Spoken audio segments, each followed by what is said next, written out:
Bonjour, je suis Marie Zigou et au nom de l'équipe du laboratoire d'innovation territoriale de Martinique, je suis heureuse de vous accueillir pour le 4e webinaire d'une série de webinaires que nous avons initié au mois de février cette année. Avant d'entrer dans le vif du sujet, je dois vous préciser que le laboratoire d'innovation de la CTM est un outil de facilitation de l'innovation qui a été voulu par Madame Sandra Casanova, présidente de la commission d'innovation. Le laboratoire est actuellement dans sa phase de croissance. Pour l'instant, nous n'avons organisé que des webinaires, mais à l'avenir, nous vous proposerons d'autres activités comme les ateliers thématiques sur les méthodes d'intelligence collective, les hackathons, activités auxquelles nous vous inviterons à participer. Pour revenir au sujet d'aujourd'hui, nous accueillons Monsieur Jean-Louis Lascou, qui, il faut le dire, a accepté d'intervenir gracieusement. Monsieur Lascou est président de l'école professionnelle de la médiation et de la négociation. C'est une école qui forme des médiateurs, y compris en Martinique. Il est également l'auteur de plusieurs ouvrages sur la médiation professionnelle et l'ingénierie relationnelle. Et puis, il faut aussi ajouter que M. Lascou a innové la profession de médiateur il y a de cela plus de 20 ans. Aujourd'hui, il intervient dans ce webinaire sur une thématique spécifique qui est celle de l'innovation managériale. Il nous fera le point sur ce qui se passe dans les organisations et nous donnera des outils pour créer un environnement de travail favorable à l'entente et l'épanouissement des personnes. Toutefois, avant de lui céder la parole, je dois vous donner quelques informations pratiques, vous dire que ce webinaire sera enregistré et qu'on pourra vous transmettre ces enregistrements. Et puis, vous dire aussi que vous pourrez poser des questions tout le long du webinaire par écrit.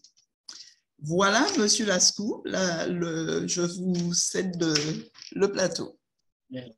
Je vous remercie beaucoup de votre accueil et je vous remercie d'avoir initié cette démarche d'informer les personnes sur les différents aspects qui intéressent fortement les salariés, mais pas seulement les salariés, je dirais aussi plus simplement les individus, pour ce qui est de la qualité des relations, qui est justement notre spécialité, je dirais même ma spécialité, puisque j'ai innové, comme vous le disiez tout à l'heure, j'ai innové en initiant en 1999-2000 la médiation professionnelle, la profession de médiateur, et tout ce qui correspond à cette originalité qui est la technicité de l'ingénierie relationnelle et de la qualité relationnelle. Donc, c'est vrai qu'à partir du moment où on parle de médiation, on parle aussi de décision. On parle de projet en réalité, et ça aussi, c'est quelque chose qui a été fortement novateur dans l'approche de la médiation. Et je vais juste me consacrer à ce point qui intéresse les personnes qui sont venues aujourd'hui, c'est le côté management et la manière de bien vivre le projet de l'entreprise. Donc, quand on parle de ça, quand on parle de management, on parle de deux choses en principal, mais une troisième qui n'est pas négligeable. On parle d'organisation, on parle de projet d'entreprise, on parle de projet collectif et on parle de relations. C'est-à-dire que quand je disais deux choses, généralement ce qui est abordé, c'est la question d'organisation et du projet. Et la question de la relation, c'est une démarche qui est autoritaire, hiérarchisée. Ça dépend de ce qui est de l'organisation et de la hiérarchie. Alors, pour bien brosser le tableau, dire qu'on peut considérer qu'il y a plusieurs approches du management et des traces historiques, je dirais même préhistoriques, du fonctionnement de la conduite de projet d'entreprise. On voit bien que dans tous les cas, le fonctionnement des entreprises a évolué depuis plusieurs siècles, je dirais, mais aussi depuis au moins 2 siècles où la pensée s'est fixée sur comment on fait pour piloter des personnes, parce que les choses ont changé avec le fait que les personnes se sont instruites de plus en plus.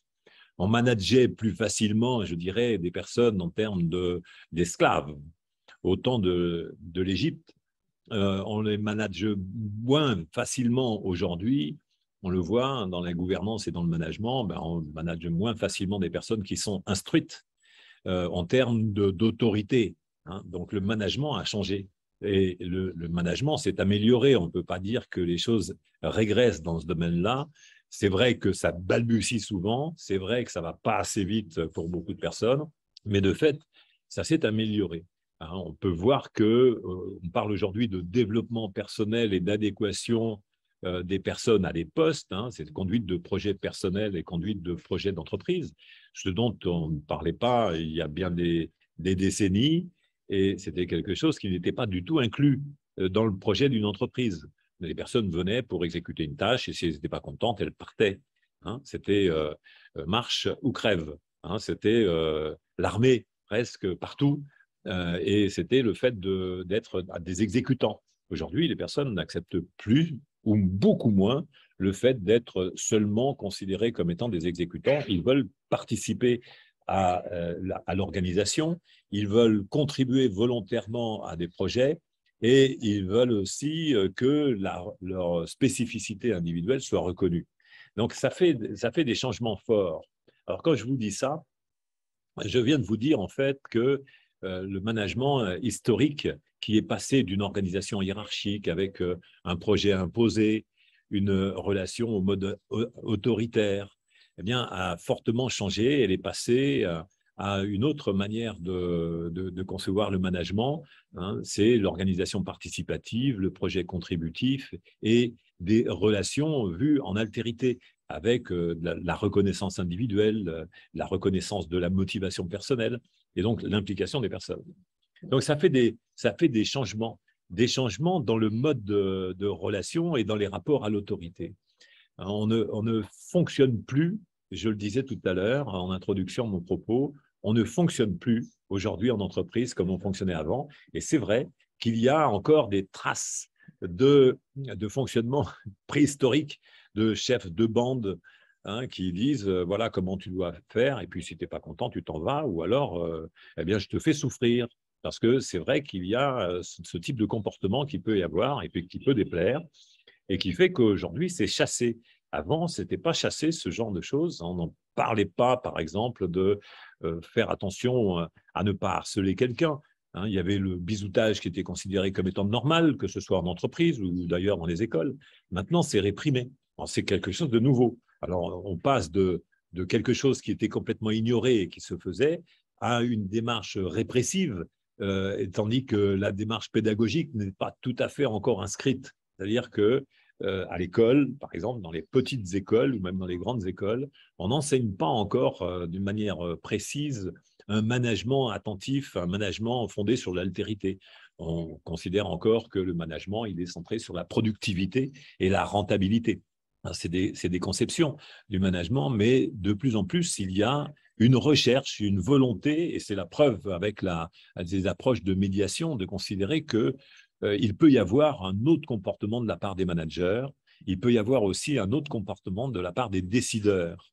Alors, ça touche un peu partout, parce que quand je dis ça, vous êtes dans une collectivité territoriale, eh bien, il y a cette mixité de décideurs qui sont politiques et de décisionnaires qui sont des managers, donc managers administratifs. Donc, ça fait une mixité d'approche du management. C'est la rencontre entre la gouvernance, qui est de type politique, et le management qui est de type organisationnel. Donc, ça fait quand même des personnes qui sont en position de décider et qui sont donc dans des perspectives de vous amener à participer ou de vous soumettre à un projet. Donc, c'est la grande difficulté, c'est de pouvoir changer ces modes managériaux et ces pratiques managériales. Mais vous comprenez que c'est une évolution. hein, parce que il faut le voir comme ça, il ne faut pas le considérer comme étant brutalement on va changer. C'est lent. Les systèmes d'évolution sont d'abord des choses qui passent par l'éducation, par l'instruction, par la compréhension, par la réflexion, et donc ça passe par la formation. Et donc, je constatais, et vous pouvez le faire le constat vous-même, que les formations managériales sont encore très, très marquées par des aspects qui sont restés soit autoritaires, soit encore avec des formes paternalistes, c'est-à-dire des gens qui sont formés pour dire « je sais ce qui est bon pour toi ».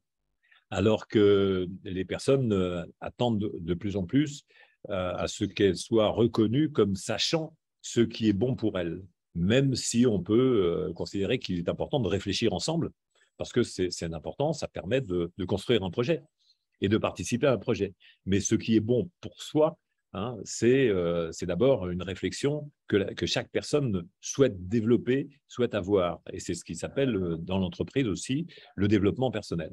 Donc, voilà, mes premiers mots par rapport à cette démarche-là sont à constater qu'il y a une forte évolution des démarches managériales, qu'on ne gouverne plus comme avant et qu'il faut avoir une approche individuelle des personnes pour les aider à progresser dans leur vie professionnelle et les intéresser au projet d'entreprise. Et que souvent, quand il y a des démotivations, c'est tout simplement qu'il n'y a pas de prise en compte des personnes et qu'il y a une sorte de fatalisme individuel qui est mis en place et qui fait que ça pose des difficultés à pouvoir progresser dans l'entreprise. Et donc, quand le management n'est pas ouvert, eh bien, les salariés eux-mêmes se retrouvent dans des situations où ils sont plutôt coincés pour pouvoir participer d'une manière intéressée, d'une manière motivée. Donc, on voit que dans le management aussi, ce qui peut être étonnant, il y a de l'innovation. L'innovation managériale, c'est quelque chose qui ne peut que porter non pas seulement sur l'organisation, parce que c'est quelque chose qui se fait. On voit qu'il y a des technologies qui ont fortement fait évoluer les pratiques managériales. Hein. Les personnes partent avec des ordinateurs. Aujourd'hui, je me déplace, j'ai mon ordinateur et je peux discuter avec des gens dans le monde. Ça, c'est quand même, sur le plan management aussi, ça a changé beaucoup de choses dans l'organisation de la vie d'entreprise. Mais ça a changé aussi beaucoup de choses dans les relations avec les personnes. Ça a augmenté, ça a donné un potentiel fort d'augmentation de la communication interpersonnelle. Alors, ça, il paraîtrait pour certaines personnes que ça les refroidit parce qu'on est plus loin, mais aussi ça permet de les entretenir. Donc, c'est quelque chose qui est intéressant, que la technologie a fait progresser la communication possible entre des personnes. Encore faut-il savoir l'utiliser. Et donc, c'est comme beaucoup de choses dans la vie de l'entreprise, c'est pouvoir intégrer ça dans le quotidien. Alors, il s'est passé des événements qui ont fait que toute la technologie de la communication, toutes ces technologies du numérique sont rentrées dans notre vie et nous ont permis de les utiliser même dans notre vie privée. Hein, regardez qu'aujourd'hui, vous pouvez communiquer avec votre famille au loin. Vous pouvez discuter avec des personnes, soit dans l'Hexagone, soit par exemple au Japon, hein, aux États-Unis, partout dans le monde, vous pouvez communiquer avec des amis, avec de la famille. Et puis, vous pouvez aussi travailler à distance. Donc ça, c'est un intérêt qu'il y a dans cette technologie et qui augmente la productivité, sans aucun doute, mais qui aussi participe à l'augmentation de la qualité de la communication entre les personnes. Et il y a des personnes qui pensent que ça porte un préjudice à la qualité de la communication, mais en fait, avant, quand les gens ne pouvaient communiquer que par lettres, hein, alors on dira oui, mais c'était mieux, les gens écrivaient, mais là, rien n'empêche les gens d'écrire, mais en plus de ça, ils ont la possibilité de se voir. Donc, après, c'est savoir comment on fait pour mieux s'approprier toute cette technologie et en faire un outil de la vie quotidienne et de faire en sorte que ce soit agréable parce que c'est utile, mais que ce soit aussi quelque chose qui soit bien intégré dans le plaisir que l'on a de communiquer ensemble et de travailler ensemble. Alors, c'est la question aussi qui se pose, c'est quel est le sens que l'on donne à sa vie, parce que quand on parle de management, quand on parle de communication, quand on parle de ces outils, on peut se dire, mais finalement, ça s'inscrit, est-ce que tout ça, ça s'inscrit bien dans notre vie? Et c'est une question que des philosophes se sont posés, des philosophes contemporains se sont posés, et au travers d'une petite histoire que je vais vous conter. C'est un patron d'entreprise qui se pose la question de savoir comment il se fait qu'il y a autant de différences entre des générations. Il voit un de ses collaborateurs qui a une cinquantaine d'années, qui, lui, a toujours été très impliqué. Il est parti avec, à un moment donné, avec son ordinateur personnel. Il a travaillé, il répond aux mails et il s'implique toujours dans le développement de l'entreprise. Il est préoccupé même parfois le week-end, il y pense. Et donc, c'est quelque chose qui donne du sens au travail, en fait. Et le travail, en fait, c'est aussi la manière dont la personne se définit. Il est comptable. Et quand on lui demande « Bonjour monsieur, vous faites quoi dans la vie ?» Eh bien, le monsieur il répond « Je suis comptable ». Et d'ailleurs, vous-même, si je vous pose la question, vous pourriez me dire ben, « Moi, je suis agent, je travaille dans les ressources humaines, je dirige tel service. » Est-ce que c'est comme ça que vous vous définissez dans votre vie? C'est toujours intéressant de se poser la question, parce que les générations ont changé. Vous voyez, le monsieur en question, le dirigeant de l'entreprise, dit « J'ai ce salarié qui a une cinquantaine d'années qui se définit par rapport à son travail. Mais ça, c'est une garantie pour moi. Et là, je viens de recruter un jeune homme qui a 25 ans et qui me dit que lui, il a fait des hautes études et il a eu le temps de faire des études, dit l'employeur. Et voilà que maintenant, il dit qu'il va rester 2 ans dans l'entreprise. Et au bout de 2 ans, il aura fait suffisamment d'économies, même s'il n'est pas très cher payé, et il partira faire le tour du monde. Voilà, et il dit, mais vous voyez, le sens du travail, il n'a plus. Le sens du travail s'est dilué. Les personnes n'accordent plus la même valeur au travail. Alors, il y en a certains qui disent qu'il suffit de traverser la rue pour trouver du travail, parce qu'ils en sont à se dire que c'est comme ça qu'il faut que les autres définissent leur existence. Mais c'est fini. C'est-à-dire qu'en fait, il y a quelque chose qui s'est passé, c'est que le travail est un outil, est un moment qui contribue à la vie. C'est-à-dire que oui, c'est vrai qu'il y a beaucoup de personnes qui se disent « mais je vais gagner un peu d'argent et je vais me faire plaisir à côté ». Donc, ça veut dire que le travail doit participer à l'existence, mais que ce n'est plus comme ça qu'on se définit. C'est-à-dire qu'avant, on se définissait par rapport à son travail parce qu'on restait toute sa vie dans le même poste. On restait toute sa vie dans le même job. D'ailleurs, la personne était serrurier, toute sa vie, il était serrurier. Et après, c'est fini ça. Le gars, il est serrurier, puis après, il devient cordonnier. Voire, il fait autre chose, il va devenir peintre en bâtiment. Et peut-être qu'il va écrire un livre et qu'après, il va devenir un intellectuel de service. Il va faire des choses très différentes. Donc, les choses ont fortement évolué. Et donc, ça montre bien qu'on ne peut plus manager quelqu'un comme on le manageait avant, parce que les personnes n'accordent plus la même valeur à la représentation de l'idée du travail. L'idée même du travail, c'est plus la même chose. Et donc, ça a évolué. Et peut-être que vous êtes concernés par ça. Je vois les personnes qui sont à l'écoute. Sans doute que vous pouvez vous dire, mais oui, finalement, moi, je me sens concerné par le fait que je n'ai pas la même représentation du travail que mon père, mon grand-père avait. Alors, il y a des nostalgiques, hein, on l'a vu, des nostalgiques qui disent il suffit de traverser la rue pour trouver du travail parce qu'ils veulent fixer l'attention des gens sur le travail. Ils leur disent, mais voilà, qu'est-ce que vous faites dans la vie? Travaillez.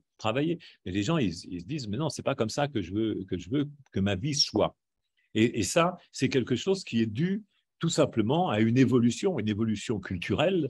Alors, il y a des gens qui pourront dire, mais oui, mais il y a des conséquences aussi, c'est qu'il n'y a plus le même rapport à la contrainte. Hein, la contrainte, c'est-à-dire amener les gens à devenir dociles. C'est-à-dire que c'est ça aussi la confusion avec le management, C'est qu'on peut se dire que le management avant, c'était un management pour imposer les choses aux gens. Et maintenant, le management, c'est fait pour amener les gens à être motivés. Donc, est-ce que les managers sont prêts à ça? C'est toute la vraie question.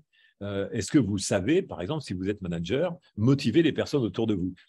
C'est bien ce que je suis en train de dire. Hein. Est-ce que vous savez motiver les personnes qui sont autour de vous? Ou est-ce que vous attendez que les personnes autour de vous soient motivées? Alors, c'est très différent. C'est-à-dire, est-ce que vous savez intéresser les gens au projet que vous pilotez? C'est ça. Alors, est-ce que vous savez bien recruter? Déjà, c'est une chose, hein, savoir si vous choisissez bien les personnes qui vont participer, mais vous avez choisi, et puis à un moment donné, il y a une baisse de motivation. Est-ce que c'est parce que le projet a changé? Le projet ne change pas, en réalité, mais peut-être que le management a changé, et peut-être aussi que les gens évoluent. Et est-ce que vous savez suivre l'évolution des gens qui sont autour de vous? Ça, c'est la vraie question qui se pose. Et l'autre vraie question, c'est une question d'actualité. C'est le rapport que vous pouvez avoir avec l'idée de l'autorité, comme je l'évoquais, par rapport au fonctionnement dans les relations humaines. Est-ce qu'il y a réellement aujourd'hui une crise de la relation managériale, que je parle d'évolution, moi, comme il peut y avoir, ce qui a été dit récemment, une crise de l'autorité. Hein, c'est la même chose dans la vie en société que dans la vie d'entreprise. Est-ce que la crise qui est dite aujourd'hui de l'autorité est quelque chose de réel et dans quel contexte est-ce qu'on peut la considérer? Comme je le disais tout à l'heure, la crise de l'autorité ne concerne pas les personnes qui sont forcément visées par ça.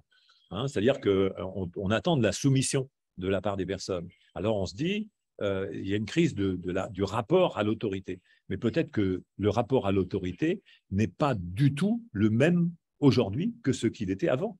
C'est-à-dire que la manière de dresser des personnes, ce n'est pas la même chose que si on les éduque et si on les instruit. Donc il faut repenser le système, le rapport à l'autorité.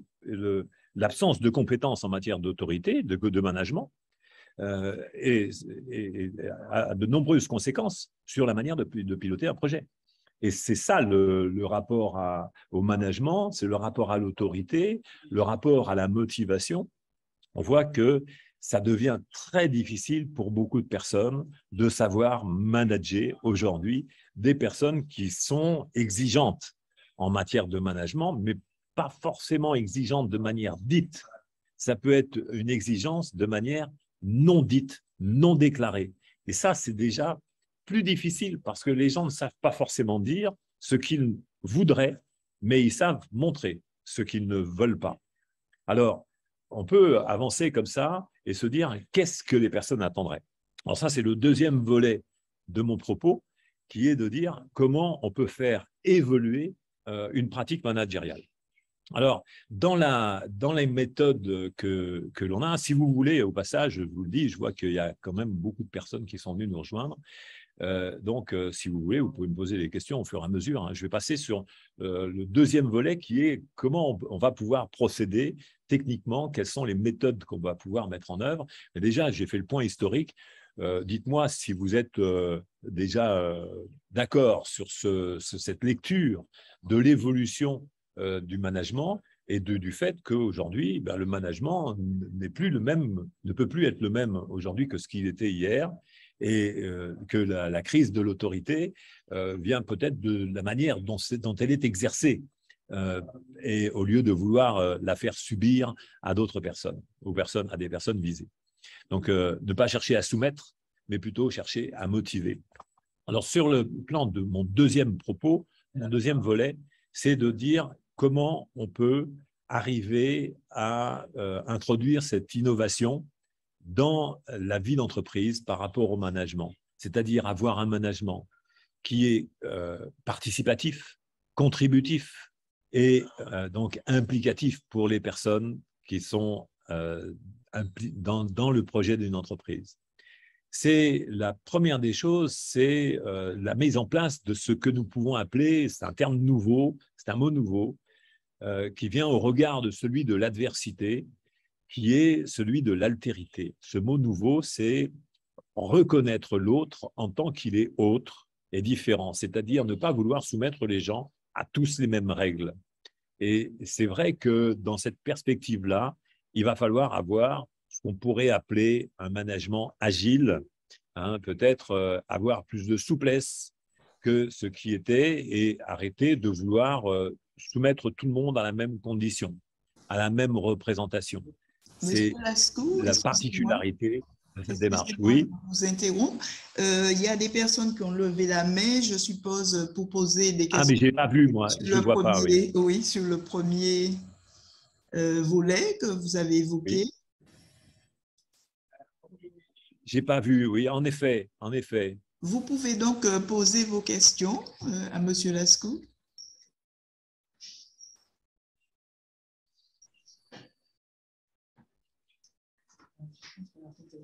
Je voyais, il y avait Agnès Verrou.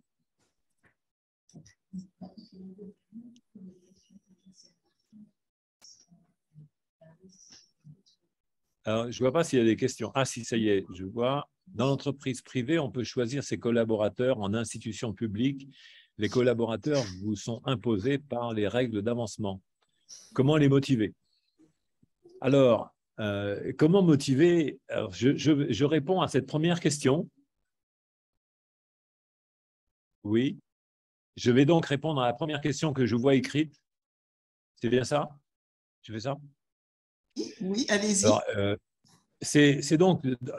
la question, c'est dans l'entreprise privée, on peut choisir ses collaborateurs. En institution publique, les collaborateurs vous sont imposés par les règles d'avancement. Comment les motiver?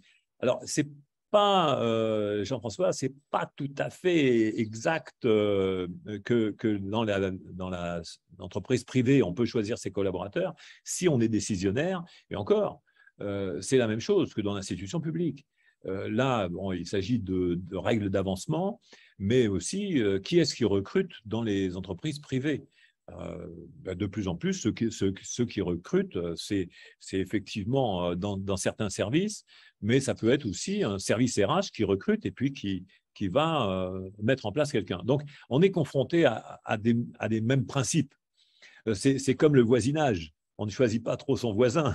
Hein, quand on est dans un immeuble, on arrive quelque part, ou dans une maison, on arrive quelque part, on n'a pas choisi son voisin, on a choisi sa maison peut-être, pas toujours d'ailleurs, pas toujours toutes les composantes de la maison.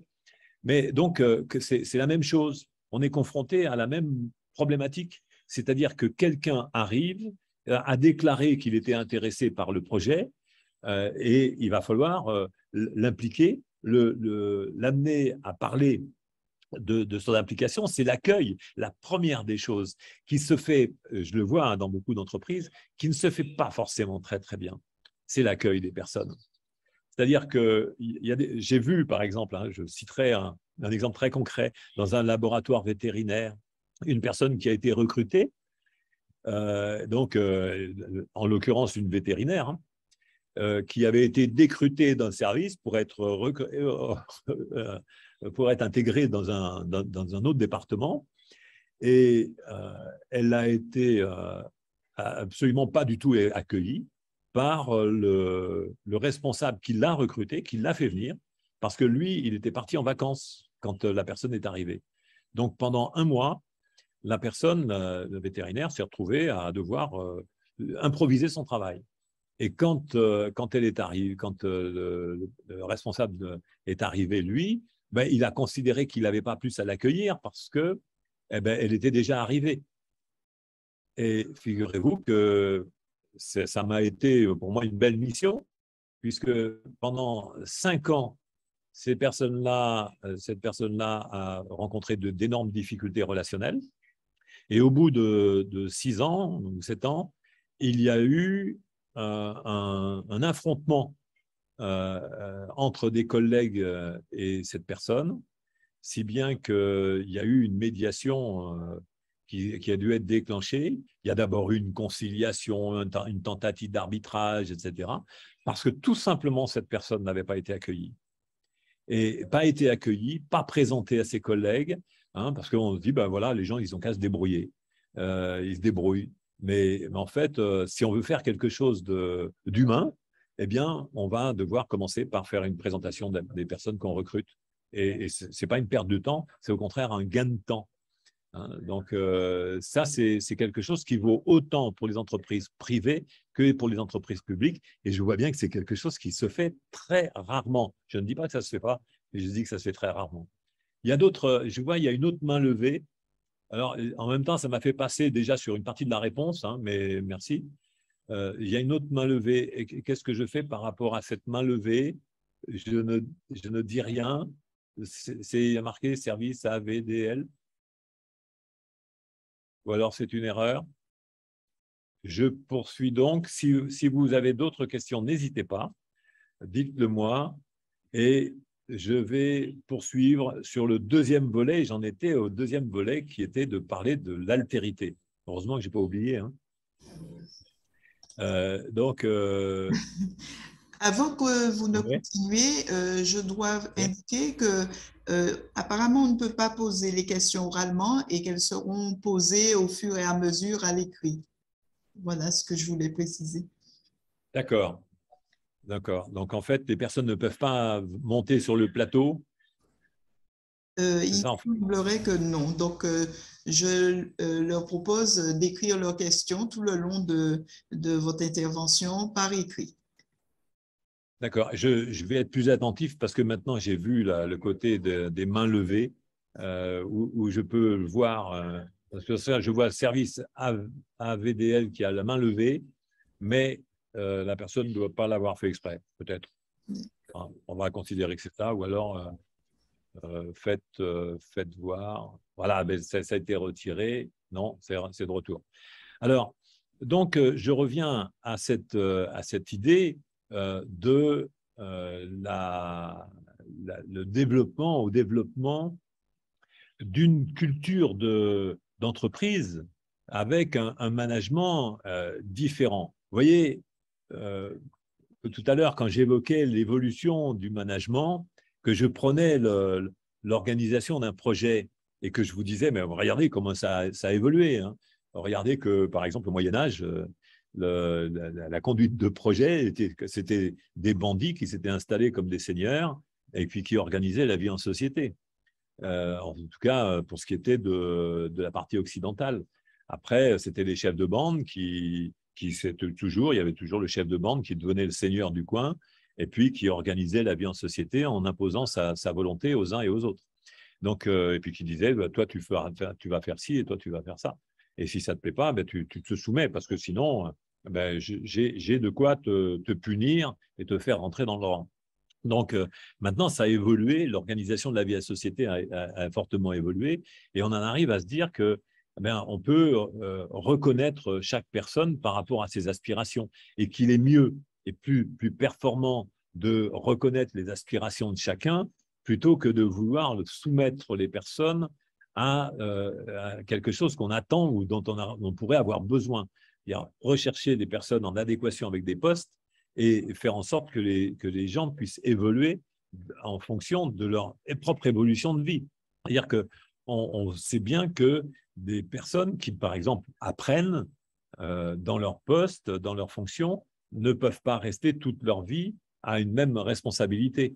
Hein, si vous voyez, par exemple, il y avait des dessins, des caricatures. Je me souviens, dans le journal Le Monde, il y avait une caricature qui montrait un ouvrier de chez Renault qui allait travailler à la chaîne. Il prenait sa tête, il le mettait dans le placard de l'usine et puis après, il allait travailler sans sa tête. Hein, c'est pour dire, on va travailler, on ne réfléchit pas.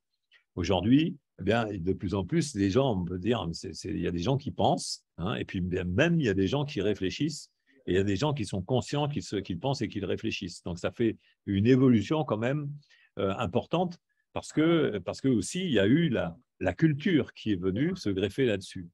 Donc, il y a quelque chose qui est une constante, c'est que les personnes ont besoin d'être connues.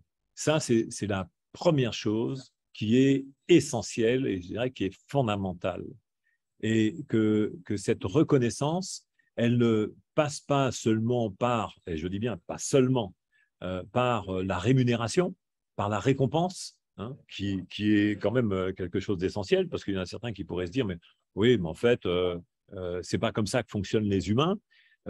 C'est vrai que Les animaux ne fonctionnent pas par le fait de ne pas avoir de caresses ou des choses comme ça, hein. Pas seulement, il faut les nourrir aussi. Donc, il faut qu'ils aient des moyens. Donc, il ne faut pas négliger la rémunération, hein. Les animaux et puis les humains, de ce point de vue-là, on a des besoins et il ne faut pas les oublier. Donc, mais il y a aussi quelque chose qui est essentiel à la qualité de vie, c'est la reconnaissance de la personnalité, la reconnaissance de ce qu'une personne fait. Et même si elle est rémunérée et que c'est dans le silence de ce qu'elle fait, eh bien, cette rémunération ne sera pas suffisante. Il faut la reconnaissance en permanence de ce à quoi la personne est utile dans la vie de la société, dans la vie du projet. En quoi est-ce qu'elle contribue de manière pertinente, performante et fiable. Ça c'est le côté de l'utilité. C'est quelque chose qui est important. Et je me souviens aussi de personnes qui s'occupent de l'ambiance d'un environnement. Alors après, il y a des entreprises qui poussent l'affaire très très loin en créant des postes de responsables d'ambiance, hein. Mais je pense que ça aussi, c'est aussi une culture d'entreprise. C'est une culture aussi de savoir former les personnes à pouvoir être dans une posture de liberté, de pouvoir s'exprimer par rapport à ce qu'elles ressentent et par rapport à ce qu'elles vivent. Et que ça ne nuit pas du tout au projet et qu'on ne perd pas de temps à faire en sorte que les personnes puissent être reconnues par rapport à ce qu'elles contribuent dans le plaisir de travailler ensemble. C'est-à-dire que si on néglige cette relation-là, du plaisir de travailler ensemble, ça c'est le côté agréable, eh bien, on perd de la motivation. Et c'est quelque chose qui n'est pas forcément bien compris, l'enjeu de pouvoir mettre en place cette discussion sur notre humanité. C'est une humanité c'est comme si c'était très problématique de pouvoir se dire, en fait, on va laisser une place dans la vie émotionnelle. On va laisser une place à l'affect. On va laisser une place à cet humain qui est en face et qu'il puisse s'exprimer parce que c'est quelque chose qui est normal. On passe 8 heures à peu près, même pour certains plus, 8 heures à travailler. Il y a beaucoup de personnes qui passent entre le moment où ils partent de chez eux, à partir du moment où les personnes partent de chez elles et qu'elles arrivent au travail et puis qu'elles repartent du travail et puis qu'elles arrivent chez elles, ça fait à peu près 10 heures. 10 heures, elles passent plus de temps sur cette vie professionnelle que dans ce qu'on appelle la vie personnelle, hein. Donc, même en proportion de vacances, aujourd'hui, avec tous les outils dont on dispose, le temps de la vie professionnelle reste encore très important. Au point qu'il y a des entrepreneurs qui ont mis en place la semaine de 4 jours, hein, et il paraît que ça fonctionne très bien. Alors, je ne sais pas comment c'est managé précisément, mais il raconte, renseignez-vous si ça vous intéresse, il y a un livre qui est sorti à ce sujet-là, sur la semaine de 4 jours, tandis qu'il y en a qui disent qu'il faut augmenter le temps de travail que les personnes donnent de leur vie dans l'entreprise. Ce n'est pas forcément ça, parce que certains disent qu'il y a plus de rentabilité à travailler moins et pour rester plus concentré pendant la période qui est dédiée au travail. Donc, c'est important qu'il y ait le côté utile, agréable, et même parfois la contribution à ce qu'on peut appeler l'esthétique de la vie, hein, de la vie professionnelle. Il y a des personnes qui se consacrent à faire que les choses soient belles, soient agréables, belles et utiles. Donc, belles, mais plus que belles, mais c'est bien ordonné, bien structuré. C'est quand même, regardez, que tous ces logiciels qu'on utilise, j'en faisais la remarque tout récemment concernant un logiciel de formation qui est présenté, qui est vraiment très, très barbare dans sa manière d'être présenté avec juste des lignes à cliquer. Ce n'est pas joli du tout. Et ça, c'est vrai que ce n'est pas engageant pour pouvoir l'utiliser. Donc, regardez que l'esthétique est quelque chose qui est devenu aussi important dans la vie. Donc, la reconnaissance passe par ces 3 aspects-là. Mais ce n'est pas seulement ça. Quand je vous parle de la reconnaissance, c'est quelque chose de très complexe et très riche. Et comme je le disais là, notez bien ça. Reconnaissez que quelqu'un vous est utile, hein, qu'est-ce qu'il vous permet de faire. Reconnaissez qu'une personne aussi vous est agréable, vous apporte un agrément dans l'existence. Et reconnaissez aussi qu'une personne peut très bien vous apporter quelque chose qui est de l'ordre de l'esthétique. Hein. Pas seulement du beau, hein, pas seulement ça, mais de l'esthétique, c'est de bien organiser, bien structurer. Donc, c'est quelque chose qui va faire que vous aurez plaisir à l'utiliser. Donc, l'esthétique, ça joue à la fois sur un aspect de l'utile et de l'agréable, avec quelque chose qui est de l'ordre du bien ordonné, du bien structuré.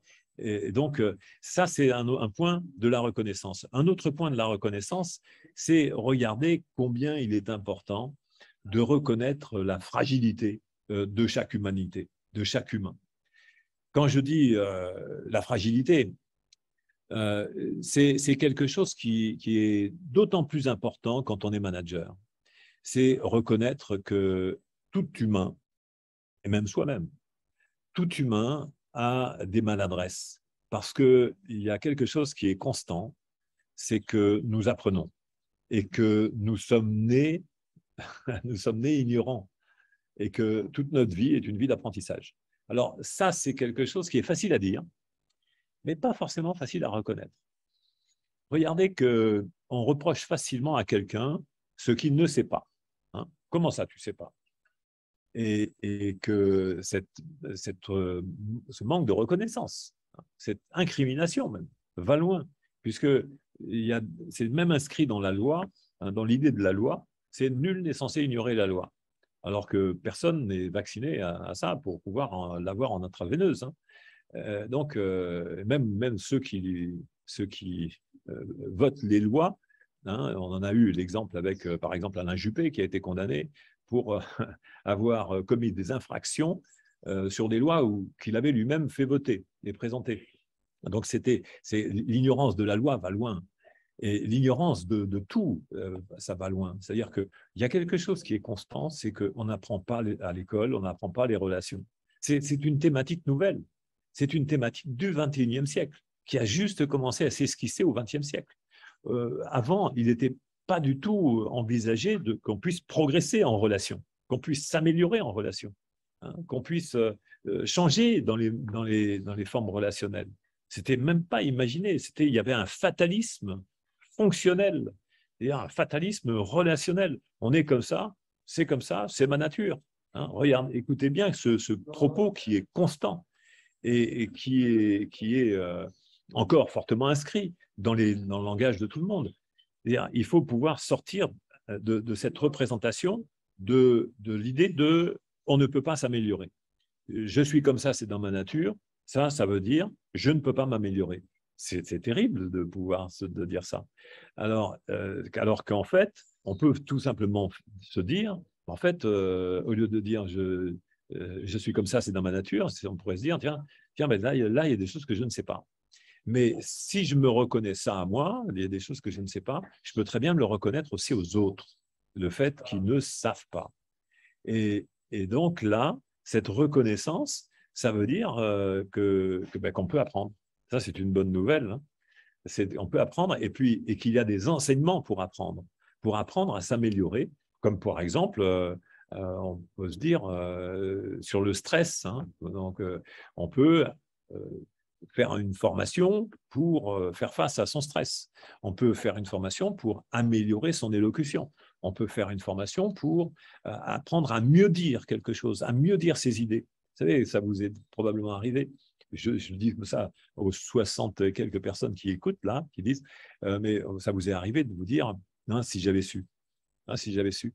Ou alors, pourquoi est-ce que je n'ai pas dit ça à ce moment-là? Hein. Eh bien, ça se travaille. C'est vrai que ça se travaille parce que quand on se rend compte qu'on aurait pu le dire après, qu'on aurait pu le dire et qu'on aurait pu mieux le dire, bien ça veut dire que en fait, on peut apprendre à mieux le dire de façon à ne pas avoir à regretter de ne pas avoir pu le dire comme on aurait souhaité le dire avant.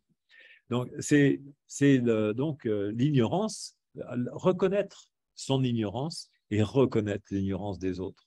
Reconnaître reconnaître les limites de connaissance. C'est quelque chose qui est important parce que ça permet de se dire, tiens, on pourrait peut-être faire une formation par rapport à ça. Et donc, je vous apporte également la solution au passage. Mais alors, je vois qu'il y a des personnes qui interagissent. Alors, voilà, je suis désolé car mon micro ne semble pas fonctionner. Ben non, parce qu'on vous a dit que le micro, en fait, il ne fonctionne pas. Donc, pour certains, le management participatif, contributif, souple et agile, reconnaissant l'autre en tant que tel, ne suffit pas toujours pour motiver des collègues qui n'acceptent pas, sans le dire, des remarques sur leur travail, manière de travailler et résultats. Quel recours possible? Alors, ça s'appelle la diversification du langage. Si vous voulez, je vais y revenir. Agnès, je vous répondrai, je mets ça de côté, parce que je vais avancer sur ce point-là de la reconnaissance, et puis après sur une autre technique. C'est là, sur la reconnaissance, il y a donc reconnaître les limites de connaissance de tout le monde. En tant que manager, je suis tout à fait à même de pouvoir reconnaître mes limites, mais aussi faire la reconnaissance. Ce n'est pas dénigrant de constater que tout simplement tout le monde est en posture d'apprentissage. Et qu'il y a aussi le fait de savoir, mais il y a aussi la maladresse. C'est-à-dire que quelqu'un peut très bien avoir fait quelque chose et se tromper. La reconnaissance de la maladresse, c'est essentiel. C'est-à-dire que je peux reconnaître qu'une personne n'a pas su faire. Et c'est aussi important parce que ça permet d'avoir des discussions en termes de résultats, non pas en termes de reproches, mais en termes de perfectionnement. C'est possible. Alors, il y a d'autres aspects de la reconnaissance qui portent là-dessus. Il y a un point qui est très, très, très difficile, qui concerne particulièrement les managers et les gouvernants. C'est la reconnaissance chez eux, pour eux, et la reconnaissance de la confusion identitaire. C'est-à-dire que ne pas se prendre pour tout le monde. Vous savez, quand vous parlez en « on », quand vous dites on est comme ceci, on est comme cela », quand vous dites mais tout le monde, c'est pareil, tous les Français, hein, quand vous faites des généralisations, quand tous les autres, tous les étrangers, ils sont comme ci, comme ça, ou les concurrents, ils sont tous comme ceci, comme cela, eh bien, ça s'appelle des généralisations, mais ça s'appelle aussi de la confusion identitaire, c'est-à-dire que vous avez l'impression de pouvoir parler au nom de tout le monde. Hein. On n'est pas content, par exemple, hein, alors que c'est vous qui n'êtes pas content ou pas content, mais vous faites une généralisation, parce que c'est plus facile de se dire « je suis porté également par les autres et je porte la parole des autres ». Alors, ça, c'est la confusion identitaire, et c'est important que chacun prenne la mesure de sa propre confusion et de façon à ce qu'il puisse plus être dans la réalité de sa posture. C'est important parce que ça évite aussi de prendre des décisions à la place des autres.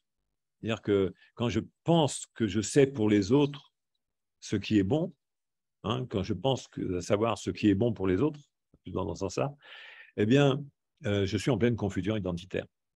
Il y a des personnes qui savent ce que les autres doivent faire pour leur bonheur, et ce qu'ils doivent faire aussi pour bien travailler, parce qu'eux, ils ont fait cette expérience-là. Donc, ils pensent que leur expérience est valable pour tout le monde. Alors, parfois, ça tombe juste, mais ça se discute. Et c'est ça, c'est pour éviter la confusion identitaire. La confusion identitaire, c'est la porte ouverte sur l'autoritarisme. Et c'est la porte ouverte sur un premier pas, c'est aussi le paternalisme, qui est très, très problématique dans les relations. Donc, vous voyez, il y a 3 aspects de la reconnaissance que j'ai pointés là. C'est la reconnaissance de l'ignorance, la reconnaissance de la maladresse et la reconnaissance de la confusion identitaire. Ce n'est pas facile, je reconnais, mais c'est des aspects essentiels que l'on identifie en médiation, parce que ça permet de faire face à des situations conflictuelles. Et ça permet aussi de renforcer la qualité relationnelle à tout moment, quand on fait cette reconnaissance. Hein. Donc, vous avez déjà 6 outils de reconnaissance. Et puis, donc, il y a cet autre aspect qu'Agnès a abordé et sur lequel je vais revenir maintenant. Alors, je suis un petit peu embêté parce qu'avec les boutons, moi aussi, donc je voyais que c'était la question du fait de pouvoir se dire, j'ai déjà fait beaucoup de choses pour faire passer un message à une personne, et puis en fait, ça ne passe pas. Quels sont les recours? Alors, généralement, le recours, si je posais la question à l'envolée, ça pourrait être, bon, il y a une solution, on n'est pas obligé de s'entendre avec tout le monde. D'abord, c'est vrai, on n'est pas obligé de s'entendre avec tout le monde et tout le monde n'est pas obligé de rester dans un projet qui ne lui plaît pas. Il n'y a rien de plus terrible que de subir sa vie. Ça, c'est la première chose, c'est un bout de la réponse. Le premier bout, néanmoins, le premier aspect de la réponse, c'est quand même de se dire, quand je m'exprime, est-ce que je m'exprime pour être compris de tout le monde ou est-ce que je m'exprime parce que c'est ma manière de m'exprimer? Et je considère que tout le monde doit comprendre ce que je dis parce que je parle la même langue. Mais en réalité, il y a des sensibilités sémantiques qui sont différentes chez les personnes. Et ça, c'est quelque chose qu'il faut prendre en considération. On apprend à diversifier le langage. Vous avez tous entendu parler de la rhétorique, hein, et vous avez entendu parler du fait qu'il y a des personnes à qui on peut raconter des histoires, et quand on raconte une histoire, eh bien, ça les fait rêver, ça les fait réfléchir, et ça leur permet de mieux comprendre des situations. Il y a des gens à qui vous montrez quelque chose, la personne comprend mieux que si on lui explique mot à mot les choses qu'on veut faire passer. Il y a des personnes qu'il faut impliquer, à qui il faut faire quelque chose pour qu'elles puissent apprendre. Donc, vous voyez, je vous ai donné 3 clés là, incidemment, 3 clés sur la manière de vous exprimer. C'est-à-dire, première chose, vous pouvez expliquer quelque chose pour faire passer un message. Vous pouvez le montrer ou vous pouvez le faire faire. Ça veut dire en pédagogie, je te le dis, je te le montre, je t'implique. Ces 3 aspects qui sont typiques de la diversification du langage. Et vous voyez, quand vous me dites, Agnès, pour certains, le management participatif, contributif, souple et agile, ça, tout de suite, tous les mots que j'ai dit pourraient me faire sentir un peu coincé dans l'idée, reconnaissant l'autre en tant que tel, et ne suffit pas toujours pour motiver des collègues qui n'acceptent pas, sans le dire, des remarques sur leur travail. C'est-à-dire qu'il y aurait, de la part de certaines personnes, une inacceptation de la manière de dire les choses. Ben oui, c'est bien ça. Ça ne suffit pas de se dire « Ah, j'ai suivi une formation de management participatif et à partir de là, je suis quelqu'un de participatif, contributif, souple et agile. » Vous voyez, il y a quelque chose qui est très trompeur. Et ce que je vais vous dire va peut-être bousculer des marques. Là, je vous ai donné des outils et je vais continuer à bousculer une représentation qui est constante, qui est courante et qui amène beaucoup de gens à se dire que finalement, ils sont tout à fait souples et agiles parce qu'ils seraient bienveillants. Vous savez, la bienveillance, c'est quelque chose qui est super à la maison, avec les enfants, et dans les postures où on est dans la vie associative. On peut se dire, la bienveillance, c'est qu'on est dans une posture où on peut se dire, oui, bon, voilà, il fait ça, il ne fait pas exprès, il m'agace un peu, mais on est tolérant. Et puis, on laisse passer son humeur dessus. Oui, ça marche. Ça marche. Par exemple, on est en train de regarder un enfant qui est en train de faire une bêtise pour la 3e fois. On lui a déjà expliqué. On est bienveillant. Hein, vous voyez bien le ton que j'utilise. On est bienveillant. Jusqu'au moment, on est un peu agacé quand même. Hein, mais on ronge son frein. Voilà. La bienveillance, c'est ça. La bienveillance, c'est on attend que ça passe. Et parfois, ça ne passe pas du tout. Donc, c'est quelque chose qui est très trompeur parce qu'on peut penser que cette démarche de tolérance est quelque chose de pertinent en entreprise. Or, si on s'est bien entendu, cette idée de la bienveillance est quelque chose qui fonctionne dans une posture paternaliste, une relation de pouvoir, une relation d'autorité, et qui fait qu'à un moment donné, on n'accepte plus. C'est-à-dire que la bienveillance, c'est la porte ouverte à la tolérance. Et si vous voyez bien le mot tolérance, il veut dire qu'il y a un seuil à la maison de la tolérance.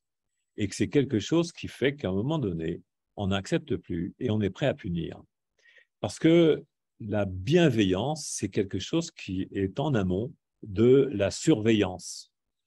Et quand on est bienveillant, vous avez bien remarqué dans l'exemple que je vous ai cité, là, on surveille et on se dit, quand est-ce que ça va s'arrêter? On est bienveillant, on accepte que les choses se passent. On n'est pas dans l'accueil, on est dans la tolérance et dans l'acceptation. L'acceptation, c'est quelque chose qui a des limites. Si vous acceptez un ami chez vous, vous voyez tout de suite qu'il y a quelque chose qui est avec une certaine réticence. Si vous dites que vous êtes bienveillant avec un ami, ça veut dire qu'il y a quelque chose qui coince quand même. Donc, la bienveillance, ce n'est pas quelque chose qui est pertinent. C'est aujourd'hui, ça passe fortement parce qu'on est dans une culture intermédiaire où il y a une bascule sur les fonctionnements d'autorité. Une vraie bascule. C'est-à-dire qu'il y a un changement dans les relations de pouvoir. Et c'est cette bascule-là qui va faire la différence. C'est-à-dire que soit on va, dans une période donnée, dans une augmentation des rapports d'autorité, des rapports d'arbitraire de l'autorité, soit on va vers une augmentation de la qualité de la relation. Alors, moi, je suis un optimiste, comme Henri Laborie le développait dans l'éloge de la fuite, et puis dans tout ce qui était la nouvelle grille, un livre que je peux vous recommander, ce qui était un livre absolument extraordinaire où il raconte, Henri Laborie, qui était un chercheur en neurosciences, qui présentait l'idée de la démarche de l'évolution de l'humanité. Il disait avec confiance, en fait, on va vers plus de liberté. Même si c'est chaotique, on va vers plus de liberté. Et donc, on va dans l'entreprise aussi vers des entreprises utiles à la vie en société de plus en plus. Même s'il y en a encore qui produisent des choses de travers, on va de plus en plus vers des entreprises utiles, des organisations utiles, des organisations agréables qui contribuent au plaisir de vivre ensemble. Et c'est ces entreprises-là que l'on recherche à développer. C'est pas facile, évidemment, que tout le monde est appelé à participer à cette démarche de se dire il faut améliorer les conditions de vie dans les entreprises. Donc, c'est la chose essentielle, qui est de promouvoir la qualité relationnelle. Alors, dans la qualité relationnelle, évidemment, il y a l'altérité, il y a toute cette démarche de reconnaissance, d'apprendre à communiquer en diversifiant son langage et à mettre aussi en place dans des organisations importantes. On le fait, par exemple, dans les collectivités territoriales, on met en place des dispositifs de qualité relationnelle avec des référents qualité relationnelle, avec des personnes qui sont en capacité de pouvoir intervenir lorsqu'il y a des difficultés relationnelles, parce que c'est normal que dans une organisation, entre des personnes, il peut y avoir des difficultés relationnelles. Il faut des référents qualité relationnelle. Non pas des personnes qui vont alerter forcément et s'en tenir à des alertes de style les risques psychosociaux, on tire l'alarme et puis on ne voit pas vraiment la solution arriver. C'est des personnes qui sont portées par la solution et qui sont porteuses de solutions, c'est-à-dire de solutions sur la manière de résoudre des conflits, la manière d'améliorer ou d'être attentif à ce qui fait la qualité relationnelle, et pas seulement l'idée de bon, on va faire du tennis de table ou organiser un anniversaire, ce qui peut être sympa, mais ce qui ne répond pas à la problématique au quotidien. On voit dans ces organisations où il y a des personnes qui sont référentes de qualité relationnelle, dans des conseils départementaux, dans des villes, dans des communes, des personnes qui s'occupent de cet aspect de la relation, eh bien, il y a une augmentation de l'implication et de la motivation des gens, de tous les salariés. Donc, et quand je dis ça, je dis dans la collectivité territoriale, mais aussi dans… alors, je lis en même temps un texte qui est envoyé, aussi dans des industries, dans des sociétés de services. On a dans des industries, on le voit pour le symposium de la médiation professionnelle, il y a à chaque fois des événements importants, ça va avoir lieu au mois d'octobre à Strasbourg cette année. Il y a des industriels qui ont mis en place des dispositifs de qualité relationnelle et de médiation professionnelle qui sont en charge de résoudre les conflits, d'anticiper des problématiques relationnelles et d'intervenir quand il y a une difficulté. Alors au début, ça peut paraître un peu étonnant, de voir qu'il y a des personnes qui arrivent pour faciliter la qualité de vie des personnes et la qualité des relations.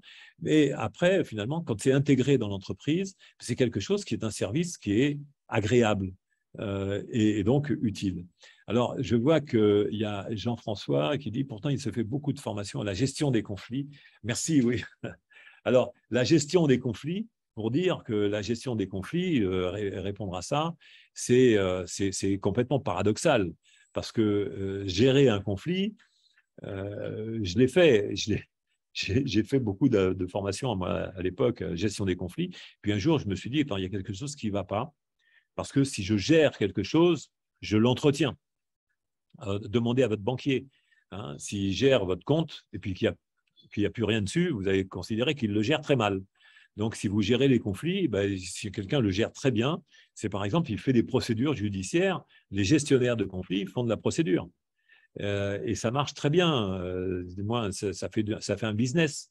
Mais l'objectif, ce n'est pas de gérer le conflit. L'objectif, c'est de le résoudre et c'est de promouvoir la qualité de la relation.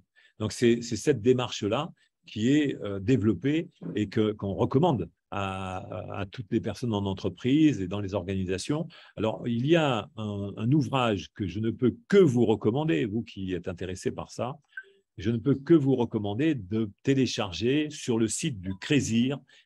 CRESIR, ça s'écrit C-R-E-I-S-I-R, le site du CRESIR. Vous pouvez télécharger les livres blancs de la qualité relationnelle dans la fonction publique, dans les entreprises privées, et surtout, le dernier livre blanc qui est sorti, c'est le livre blanc de la profession de médiateur.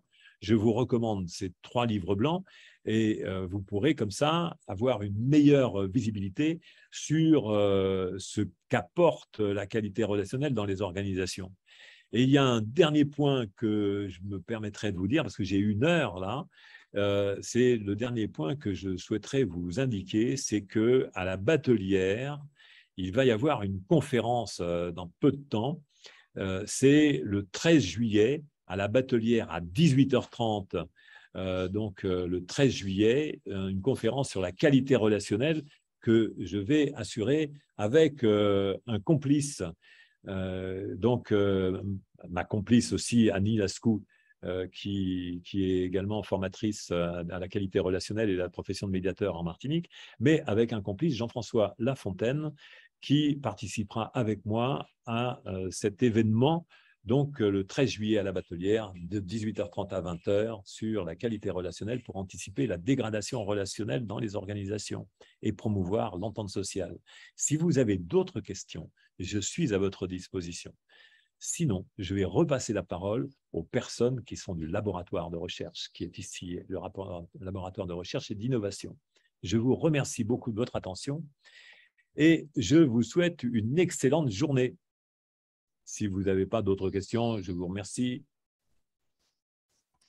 Eh bien, merci Jean-Louis Lascou pour cet exposé sur tout d'abord l'évolution des relations professionnelles où on est passé d'un système autoritaire où les personnels avaient très peu droit à la parole à un système, on va dire, plus ouvert, où d'autres éléments se font valoir. Et merci aussi d'avoir insisté sur les éléments qui ont influencé cette évolution, comme l'évolution technologique et aussi le fait que l'autorité, la façon de concevoir l'autorité aujourd'hui n'est plus la même qu'il y a 100 ans. Et puis aussi vos outils pour l'amélioration du management qui, selon vous, passent par la reconnaissance du besoin de chacun d'être vu, d'être reconnu, la reconnaissance du droit à l'erreur qui souvent n'est pas au rendez-vous. Et au fait, cette reconnaissance du droit à l'erreur permet aux organisations de s'améliorer. Il y a aussi le fait qu'il est important de reconnaître la confusion identitaire, puisqu'on peut avoir tendance à identifier les autres à nos façons de penser, à nos valeurs, alors que chaque individu est unique. Et puis aussi la nécessité de la diversification du langage, de notre manière de s'exprimer face à nos collaborateurs. Et vous parlez d'une technique où il est question d'expliquer, de montrer et de faire faire. Et puis, vous avez aussi souligné le fait qu'il est important de faire attention de ne pas être bienveillant, puisque la bienveillance est un concept qu'on utilise beaucoup, hein, mais qui est en fait un concept paternaliste et qui n'est pas pertinent dans le contexte du travail. Et puis, finalement, l'importance de mettre en place des référents qualité relationnelle qui sont des personnes qui vont prendre les choses en amont et permettre qui sont porteuses de solutions et qui permettent d'éviter en fait les conflits avant qu'ils ne s'établissent. Encore une fois, nous vous remercions et nous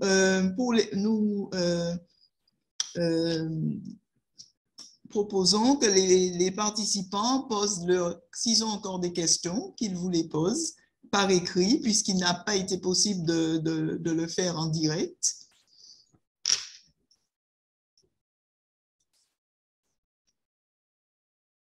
Alors, nous regardons encore s'il y a d'autres questions. Ah oui, je vois que Valérie Joyot a levé la main. Valérie, pourriez-vous poser votre question à l'écrit, puisqu'il n'est pas possible de la poser en direct?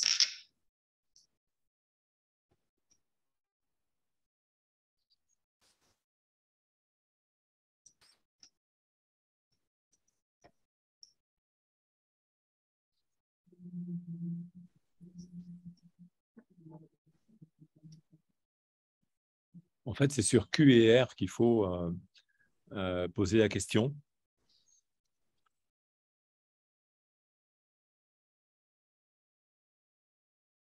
Ah, voilà, la question de… La voilà. Il y a une nouvelle question d'Agnès Véhou.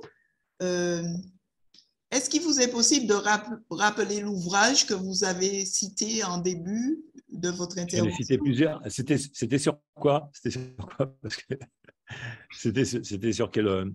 parce que j'ai cité plusieurs bouquins. Vous vous souvenez, est-il possible, Agnès, est-il possible de citer? Vous pourriez peut-être me rappeler le contexte du livre? Alors, je vois où trouver le livre blanc de la médiation professionnelle. Alors là, je peux vous répondre. Le livre blanc sur la qualité relationnelle, c'est sur le site du CRESIR, CREISIR.fr. CRESIR, c'est le centre de recherche. En fait, c'est un centre de recherche sur l'ingénierie relationnelle et l'entente sociale. Donc, CRESIR, CREIRSIR, CREISIR, CRESIR.fr. Vous avez dessus et vous avez livre blanc. Alors, moi, je n'ai pas la possibilité de mettre les adresses comme ça, saisir une réponse. Ah, si, saisir une réponse. Attends. Là, je vais trouver la solution pour vous donner l'adresse. Voilà. Ça y est. Ah, envoyé. Je pense que vous avez dû recevoir là. Alors, au lieu de la bienveillance, n'est-il pas un bon moyen de parfaire la qualité relationnelle? Alors, au lieu de la bienveillance, l'assertivité n'est-il pas un bon moyen? Alors, l'assertivité, évidemment, ça veut dire pouvoir s'affirmer face à l'autre. C'est ça, c'est un concept très américain qui a été développé dans les formations de Thomas Gordon. Enfin, ça s'est amorcé avec Carl Rogers, avec Thomas Gordon, et puis on a vu ça aussi dans la CNV, les approches qui restent en fait évidemment des possibilités. C'est savoir parler de soi d'une manière générale, hein, savoir parler de soi et des besoins de ses attentes. Il y a aussi savoir parler de son positionnement. L'assertivité, c'est par rapport à soi. La bienveillance, c'est par rapport à l'autre. Donc, je m'affirme, bien sûr, vers l'autre, mais la bienveillance, c'est vrai que je l'exerce aussi vers l'autre. mais c'est pas tout à fait le même objectif. Moi, je vous proposerais plutôt de substituer à la bienveillance, je vous proposerais plutôt l'altérité. La bienveillance, c'est je dis à l'autre comment il doit se comporter.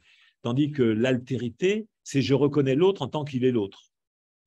Et je le reconnais, hein, donc avec toute la dimension de la reconnaissance que j'évoquais tout à l'heure, de la reconnaissance de l'ignorance et puis des limites de connaissance. Hein, parce que, vous voyez, quand on parle de la reconnaissance, c'est cette double aspect.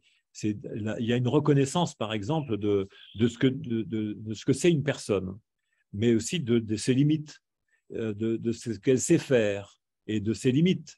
C'est-à-dire que là, il y a l'ignorance, la maladresse, et aussi, si je vous disais, par exemple, être bienveillant, c'est reconnaître avec une petite impatience.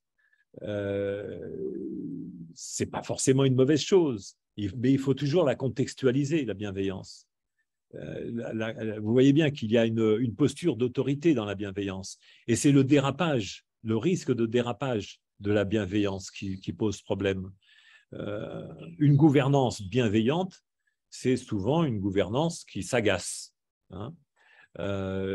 Tandis que quand on est distant, qu'on reconnaît l'autre en tant qu'il est l'autre, et puis avec l'ignorance, la maladresse, eh bien, on peut se dire que on s'agace beaucoup moins. On est plus tourné vers l'autre et puis son évolution, parce qu'on ne le prend pas pour un enfant. Hein. Quand on prend un adulte pour un enfant, c'est-à-dire qu'on exerce la bienveillance, eh bien, là, on se trompe de mode d'approche. L'assertivité, c'est quand on veut faire passer un message. Alors, je pense que j'ai été clair pour faire la distinction entre les deux. Alors, j'ai oublié, l'auteur racontait l'événement chaotique,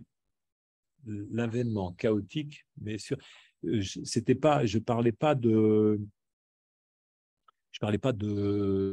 Laborie avec, c'était pas ça. C'était Laborie, peut-être, avec l'éloge de la fuite. J'ai cité également l'autre ouvrage qui était La nouvelle grille d'Henri Laborie. Alors, je vois, y a-t-il pour certaines situations des obligations légales à entamer une démarche de médiation? Y a-t-il pour certaines situations, alors, il y a pas en droit du travail, pas pour l'instant. Alors, la question, ça m'amène à autre chose.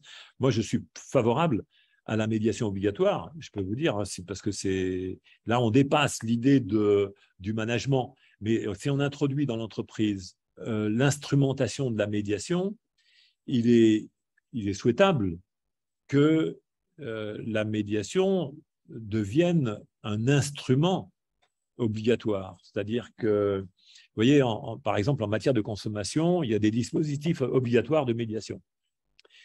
Je pense que ça serait sain que dans les obligatoires de médiation. Ça permettrait aux entreprises déjà d'avoir moins à faire à des risques prud'homaux, à des procès et à des dérapages aussi. Ça permettrait de faire de l'anticipation. Donc, parce qu'on prend souvent la médiation comme étant l'outil, comme le marteau pour enfoncer un clou. Mais maintenant, on sait bien qu'on n'est pas obligé de faire des trous dans le mur pour pouvoir faire tenir un tableau. Alors, avant, on ne savait pas. Avant, il n'y avait pas. Maintenant, on peut le faire. Donc, la médiation, c'est ça. C'est un instrument moderne qui permet à des personnes de réguler des problématiques et d'être plus agréable. Et souvent, alors, il ne faut pas le voir comme étant pour anticiper les conflits. C'est surtout pour faire en sorte que la vie soit mieux entre les personnes. Hein. Par exemple, je ne mange pas pour faire face aux maladies. Je mange parce que ça me fait plaisir tous les jours, ou je mange parce que voilà, je mange tous les jours. Mais je fais pas ça. Si je fais ça comme étant une obligation, je suis à peu près sûr d'aller vers la maladie. Hein. Donc, si je mets la médiation pour anticiper et faire face à des situations conflictuelles, c'est que je vais créer des situations conflictuelles. Donc, l'idée, c'est d'avoir une médiation un référent qualité relationnelle qui va faire face en fait à un besoin qui est celui de s'améliorer, de s'éduquer, de s'informer sur comment être dans la meilleure des prédispositions en qualité relationnelle. C'est le bien-être et la bonne entente. Alors, plus une remarque, une question, L'éloge de la fuite d'Henri Laborie a été mon livre de chevet, je n'en doute pas moi aussi, depuis mes 25 ans et m'a construit. Je suis maintenant un sexagénaire qui voit dans l'AMP la mise en application de la meilleure façon de diffusion de ces concepts. Merci, merci Raymond Conseil. Merci. Moi aussi, ça a été un de mes bouquins préférés avec tous les livres de Laborie qui étaient vraiment, moi je vous recommande, c'est vrai que c'est des livres qui ont une quarantaine d'années maintenant, mais ils ne sont toujours pas dépassés. Alors, une formation en médiation professionnelle existe sur notre territoire? Oui, absolument. Vous pouvez suivre la formation à la médiation professionnelle et même des formations à la qualité relationnelle. Si vous voulez, dans vos organisations, vous pouvez demander à ce qu'il y ait des formations à la qualité relationnelle. Moi, je vous recommanderais aussi, si vous voulez suivre une formation de médiateur, il y en a. J'ai été d'ailleurs le premier à former tous les médiateurs ils ne sont pas tous maintenant issus de l'école, mais à peu près 99% sont issus de l'école, les médiateurs judiciaires de Fort-de-France. J'ai été le premier formateur des médiateurs judiciaires de Fort-de-France, mais il n'y a pas que la médiation judiciaire, la médiation également dans la vie d'entreprise, et c'est surtout l'angle qualité relationnelle qui est important dans la vie des organisations. Donc, je pense que j'ai répondu à peu près à toutes vos questions. Voilà, je vous remercie. Si vous avez d'autres questions, je suis là. Et je pense que la direction va reprendre la parole pour dire ce que vous souhaitez. Eh bien, encore une fois, nous vous remercions, Monsieur Lascaux, pour cet exposé assez intéressant sur les possibilités qui existent afin d'améliorer les relations en milieu professionnel. Merci et au revoir. Merci bien. Merci à tous, merci aux participants. Après, c'est difficile de partir. Il y a des gens qui se disent, mais on ne veut pas partir comme ça. On aimerait bien que ça continue un peu, mais voilà, c'est fini quand même. Hein. Je vous remercie beaucoup de votre intérêt. Et donc, au plaisir, vous pouvez nous retrouver, je le disais, à la Batelière, très prochainement sur la conférence sur la qualité relationnelle. C'est le 13 à 18h30, la Batelière. Vous connaissez tous. Merci beaucoup. Merci, au revoir. Au revoir.